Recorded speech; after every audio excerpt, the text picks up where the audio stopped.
인종차별 국가인 한국과 단교하겠다. 태국이 없는 한국은 3개월 내에 국가 파산 상태에 이를 것이다. 현재 태국의 정부 고위 관계자 회의실에서 충격적인 주장이 터져나오고 있습니다.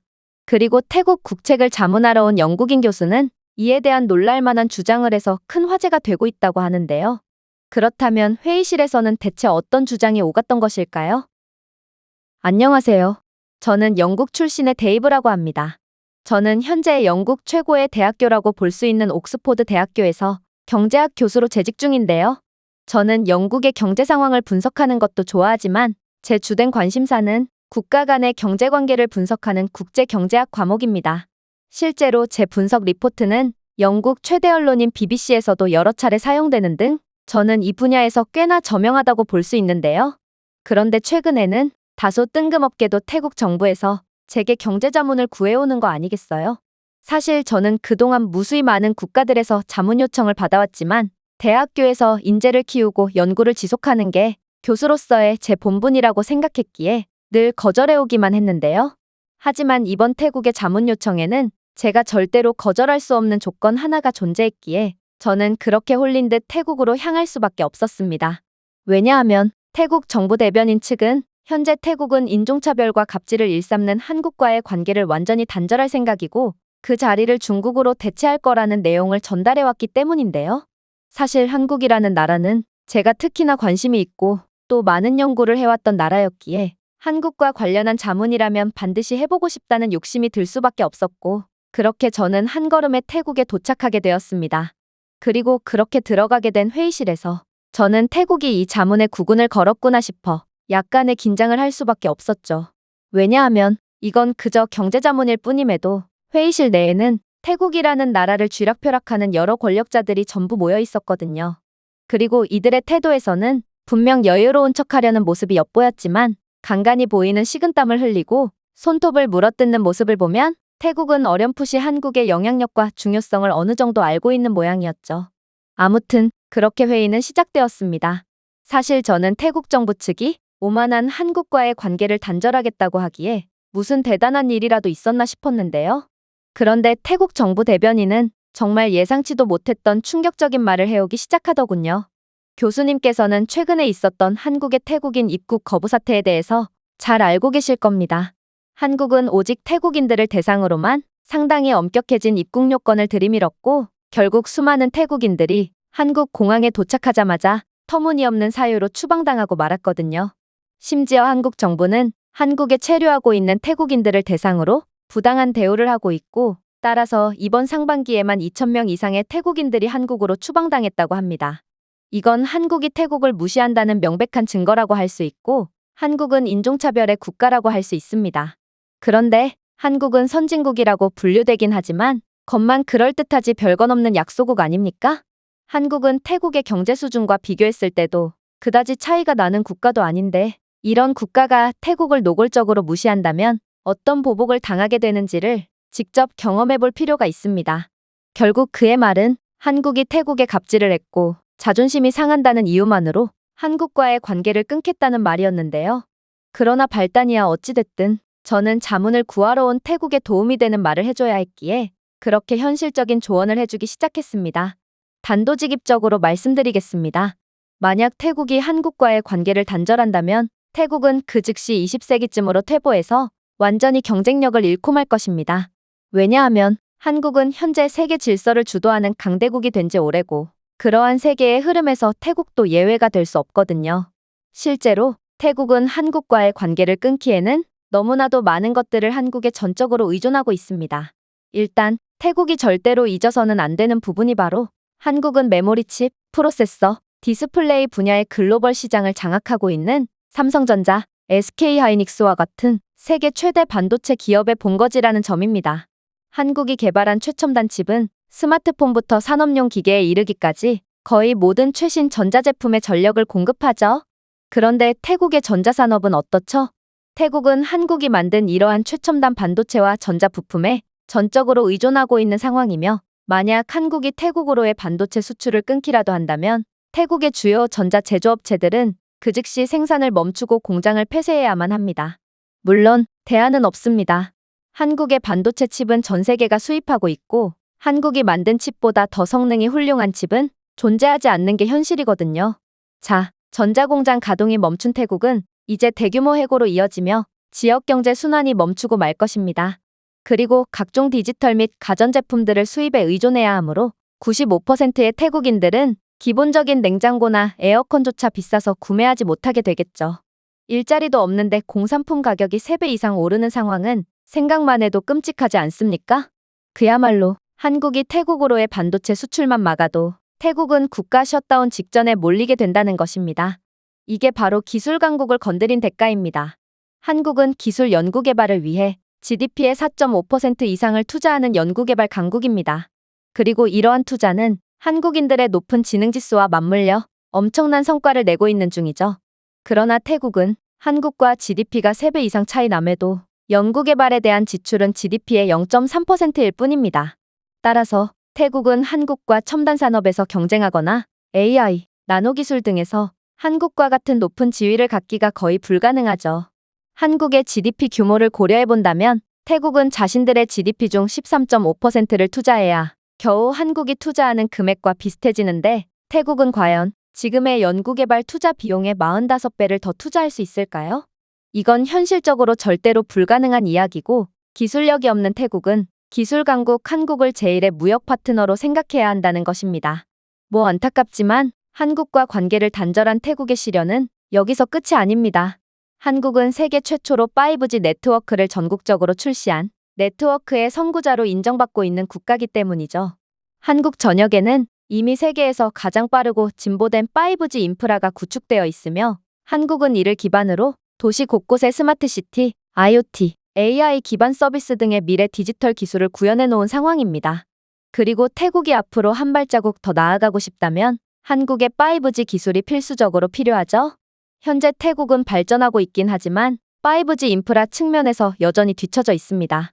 태국의 주요 통신 사업자인 AIS와 트루 코퍼레이션은 5G 커버리지 확대를 위해 노력하고 있지만 태국은 자체 5G 네트워크를 구축하고 개발하기 위해 한국의 기술과 전문성에 크게 의존하고 있는 게 현실이죠.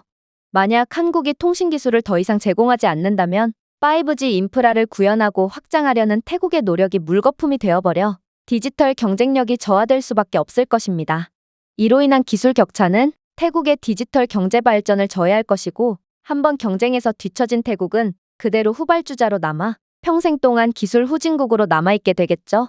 이게 바로 기술력의 힘입니다. 한국이 없어진다면 태국에 더 이상의 미래는 없을 것이고 3년 이내로 다른 국가들과의 더 이상의 경쟁 자체가 불가능한 개발도상국으로 전락할 것입니다. 경제 전문가로서 말씀드리건대 태국이 한국과의 관계를 끊는다면 마치 초등학교를 가지 못하고 집에 홀로 방치된 초등학생처럼 그 여파는 시간이 지날수록 더욱 처참해질 것입니다. 저는 이쯤 했으면 태국 정부가 제 말의 뉘앙스를 눈치채고 자신들의 주제를 잘 알 줄 알았습니다. 사실 한국의 기술력은 영국조차 추월한 지 오래고 오죽했으면 바다 저 멀리 있는 영국조차 한국의 반도체 칩과 기술력의 수혜를 보기 위해 한국의 눈치를 보고 있는 게 현실이거든요. 이렇듯 영국도 한국의 눈치를 보는 형국인데 어떻게 태국 같은 약소국이 감히 한국과의 단교를 하니마니 할 수가 있는지 아무래도 태국 정부는 자신들이 현재 국제적으로 어떤 위치에 있는지 파악이 안 되는 모양이었습니다. 보통 관광으로 유명한 국가들은 자신들이 전 세계의 사랑을 받고 영향력이 있는 줄 착각하곤 하는데 그게 딱 태국인 모양이었죠. 그런데 태국 정부 관계자는 정말 생각지도 못한 말을 해오는 거 아니겠어요? 그럼 지금 한국의 갑질을 두고 보기만 하라는 말인가요? 한국에 체류하는 태국인들이 이렇게나 불합리한 대우를 받고 있음에도 정부가 아무런 대응도 못한다면 그건 분명 제대로 된 정부라고 할 수 없을 것입니다. 태국은 현재 동남아시아의 맹주 역할을 하고 있고 모든 동남아 국가들의 존경을 받고 있습니다. 하지만 한국 따위에게 이렇게나 속수무책으로 굴복하는 모습을 보인다면 태국의 위신은 분명 바닥에 떨어질 것이 분명합니다. 저는 그의 말을 듣고 기가 찰 따름이었습니다. 도대체 태국에 떨어질 위신 따위가 어디 있단 말이며 이런 감정적인 대응을 통해 자멸할 생각을 하다니 저는 이런 태국의 한심한 모습에 현실을 알려줘야겠다고 생각했죠. 사실 이번 한국과 태국의 사건은 제 국제경제학 수업에서도 다뤘을 정도로 저 또한 관심이 많은 부분이었는데요. 그래서 저는 학자로서 누구의 편도 들지 않고 그대로 제 의견을 전달했습니다.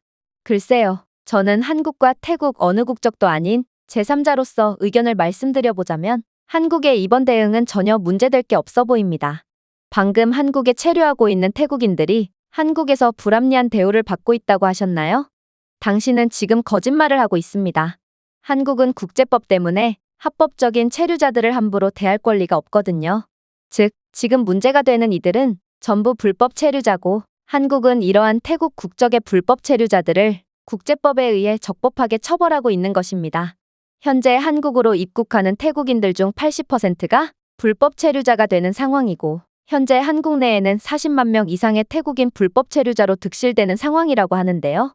태국 국적 불법 체류자는 한국 내 불법 체류자 국적 중 압도적인 1위를 차지하고 있으며 특히나 태국인들은 불법으로 체류하면서 한국에서 엄청난 문제를 일으키고 있다고 하죠. 태국인들은 한국 내에서 약물 유통을 주도하며 한국의 약물 문제를 심화시키는데 가장 핵심적인 역할을 수행하고 있고 심지어 요즘에는 각종 жил맞은 범죄에 연루되며 한국을 망가뜨리는데 1등 공신의 역할을 수행하고 있다고 합니다. 현재 태국에는 불법 체류자 단속을 피하기 위해 한국식 화장법과 옷차림을 하도록 교육하는 전문적인 코디네이터 직업까지 생겨났다고 하는데요. 이러한 태국인 코디네이터에게 교육을 받은 태국인들은 점점 한국인 행세를 하며 대놓고 한국에서 각종 범죄를 저지르고 있죠. 그 대표적인 예로 보험 사기가 있는데 태국인들은 자동차에 고의로 치이는 등의 상상치도 못한 행동을 하고 있고 한국의 소시민들을 협박하여 현금을 갈취하고 있다고 합니다. 이렇듯 태국인들이 한국에서 저지르는 범죄 수법들은 점점 다양화되고 있는 상황인데 한국 정부 입장에서 어떻게 이들을 막지 않을 수가 있을까요?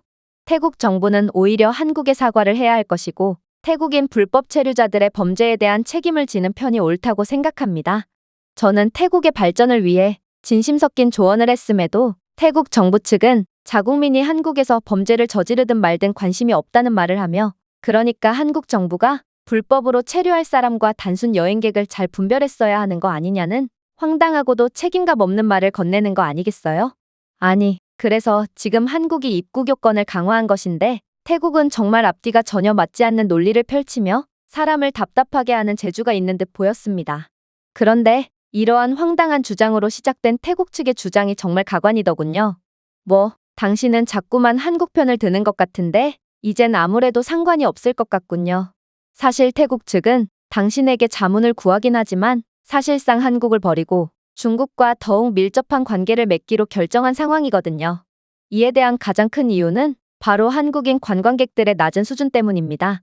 한국인들은 원숭이 보호구역에 가서 먹이를 주는 척 원숭이를 유인한 다음 원숭이를 폭행하는 등 야만적인 행위를 통해 동물을 학대하고 있고 한 번은 한국인 관광객이 동물원에서 코끼리에게 약물을 주입한 간식을 건네줬기에 코끼리가 중태에 빠진 적도 있죠. 저희 태국 정부는 이에 대한 증거 자료를 가지고 있고 국제동물협회에 제보까지 한 상태인데요. 이제 곧 한국인들의 미개한 습성에 대해 전 세계가 알게 될 것이고 세계인들은 태국의 편을 들며 한국은 국제왕따가 될 것이 분명합니다. 그리고 중국은 현재 태국에 가장 많은 투자를 해주는 국가 중 하나로 각종 인프라 및 부동산 개발에 투자하며 태국인들의 생활 여건을 개선해주고 있죠. 또 중국은 태국의 관광 인프라에도 막대한 투자를 해주며 그야말로 태국이 한국 없어도 잘할 수 있게끔 도와주고 있는 국가입니다. 이런 중국이 있다면 한국 따위의 국가는 아무래도 필요가 없을 것이고 태국은 한국을 넘어서는 선진적인 국가로 발돋움할 수 있겠죠. 저는 그의 말을 듣자마자 이 모든 것의 답은 정해져 있었구나를 느꼈습니다. 저는 그저 태국의 편에 서서 맞장구만 치면 되는 상황이었고 태국은 이러한 국제경제학 분야에서 권위가 있는 제 이름을 이용해서 한국을 압박할 생각이었던 거죠. 아무래도 태국 정부 입장에서는 눈치 없이 한국을 옹호하는 제가 못마땅했던 모양이었지만 저는 이왕 눈치가 없는 김에 끝까지 눈치가 없기로 했습니다. 한국이 보여준 한강의 기적은 분명 경제학 이론으로는 설명이 안 되는 성공이었고 저는 분명 이론을 분석하는 학자지만 아이러니하게도 이론으로는 설명되지 않는 기적을 좋아하는 특이한 성격을 가지고 있기에 이번에는 한국의 편에 서서 주제도 모르는 태국인들에게 현실을 가르쳐 주기로 했죠.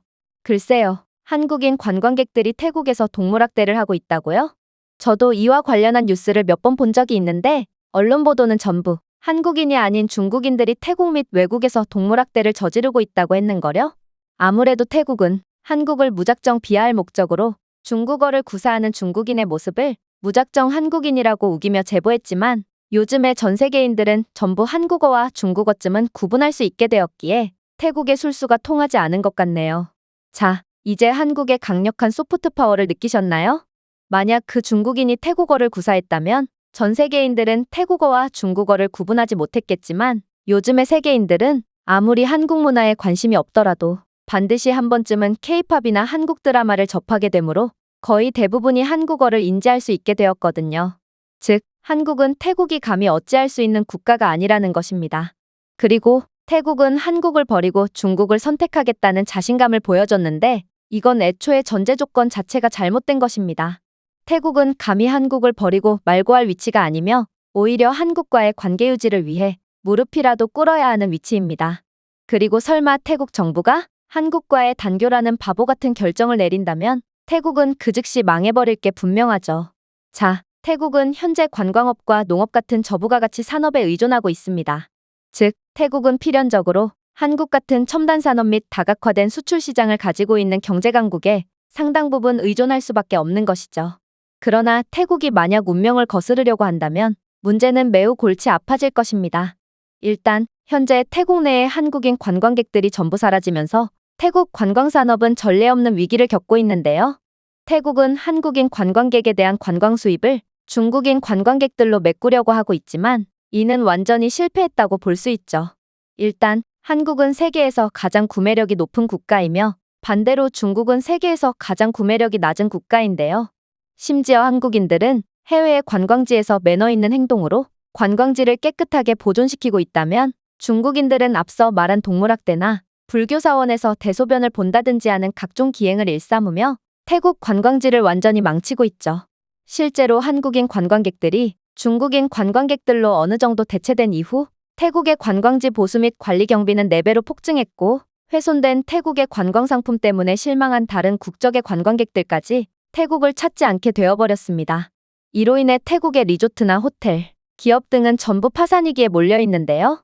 문제는 중국이 태국의 관광업에 손을 뻗으면서 이러한 매물들을 헐값에 매입하고 있다는 것입니다. 실제로 푸켓, 방콕, 치앙마이와 같은 관광도시의 파산 직전의 건물들은 전부 중국 자본의 손으로 넘어갔고 이는 중국의 한 국가에 대한 영향력을 행사하기 위한 전형적인 사전 작업이라고 할 수 있는데요.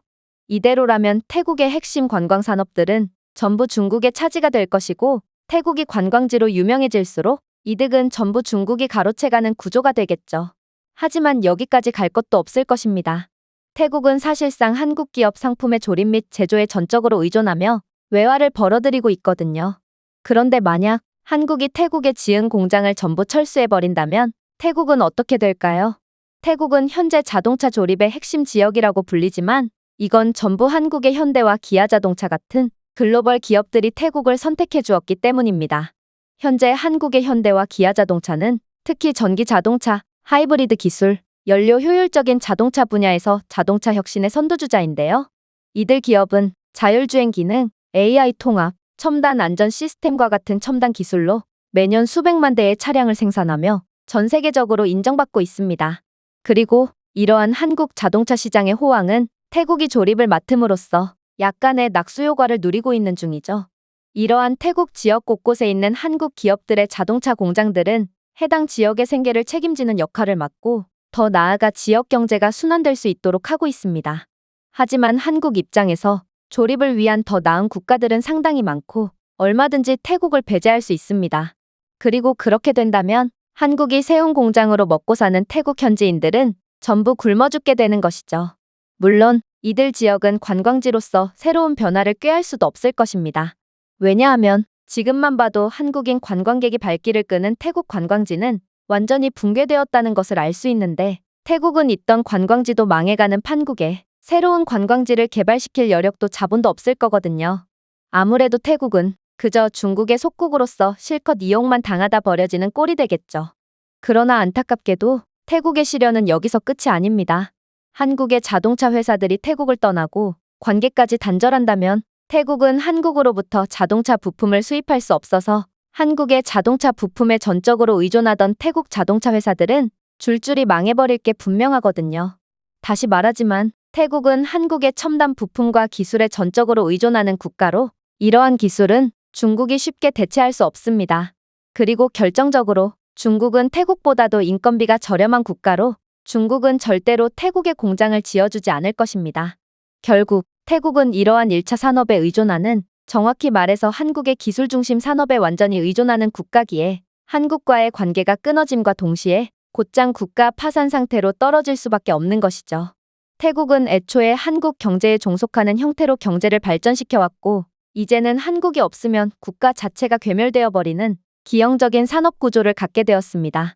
만약 중국이었다면 이러한 태국의 상황을 이용해서 태국을 경제적으로 완전히 종속시키며 그야말로 속국으로 만들어버렸겠지만 한국은 매우 민주적이고 신뢰할 수 있는 국가로 굳이 그러한 비열한 수법을 사용하지 않아도 경제적으로 인정받는 선진국입니다. 그런데 그러한 굴러온 복을 차고 중국이라는 시한폭탄을 기꺼이 선택하겠다니 이건 정말 유감이 아닐 수가 없죠. 자, 이제 한국과의 관계가 끊어진 태국에는 두 가지 선택지가 있습니다. 국가 파산을 받아들이느냐 혹은 중국 자본의 힘을 빌려 다시 한번 재기하느냐인데요. 만약 후자를 선택하게 된다면 태국은 중국 자본을 받아들인 다른 개발도상국들이 어떻게 되었는지를 직접 체험하게 되겠죠. 태국의 경제권을 쥐게 된 중국은 태국 수출의 관세 또는 무역 장벽을 부과하면서 태국 시장을 독점할 것이고 태국 인프라 프로젝트에 해당되는 철도, 항만 등의 이권도 전부 가로채갈 것입니다.